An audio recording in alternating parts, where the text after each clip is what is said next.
बल्लारपूर शहरातील दिव्यांगांना त्यांच्या निवासस्थानी जाऊन शिधापत्रिकेचे वाटप करण्यात आले। पुरवठा विभागाच्या वतीने शहरातील अशा अपंगांची तपासणी करण्यात आली जे 100% किंवा किमान 80% अपंग आहेत। त्यांची आवश्यक कागदपत्रे जमा केल्यानंतर त्यांना शिधापत्रिका बनवण्यात आली आणि त्यांच्या निवासस्थानी जाऊन त्यांची शिधापत्रिका त्यांना देण्यात आली। यावेळी अपंगांच्या दारात शिधापत्रिका मिळाल्याने सर्वांनी आनंद व्यक्त करत शासन आणि प्रशासनाचे आभार मानलेत। या प्रसंगी तहसील पुरवठा निरीक्षण अधिकारी प्राजक्ता सोमलकर, तालुका दक्षता समिती सदस्या वर्षा सुंचुवार, कल्पना कोकस, अरुणा राजूरकर, कविता देरकर, राखी यमसिनवार, ममता ताजने यांच्यासह आदींची उपस्थिती होती। नंदिनी पांडडे, आम्ही हँडिकॅप असल्यामुळे आम्ही बाहेर जाऊ शकत नाही, आम्हाला खूप त्रास होतो।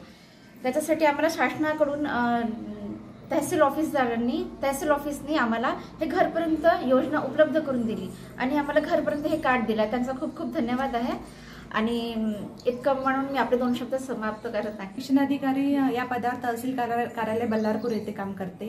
मला या नंदिनी ताई मार्फत अशी माहिती मिळाली की इथे गोरक्षणवाडी इथे असे काही दिव्यांग आहेत की जे तहसील कार्यालयापर्यंत पोहोचू शकत नाही।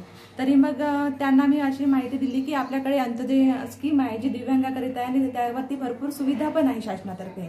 आणि त्यानंतर नंदिनी ताईंनी मला डॉक्युमेंट्स दिले आणि मी स्वतः इथे त्यांच्या घरी समक्ष भेट दिली आणि स्वतः पाहणी केली। ते खरोखरच असे दिव्यांग लाभार्थी आहेत की जे खरोखरच तहसील कार्यालयापर्यंत पोहोचू शकत नाही, मात्र ते लाभांपासून योजनांपासून वंचित आहे। त्यामुळे यांना आज मी घरपोच रेशन कार्डची सुविधा उपलब्ध करून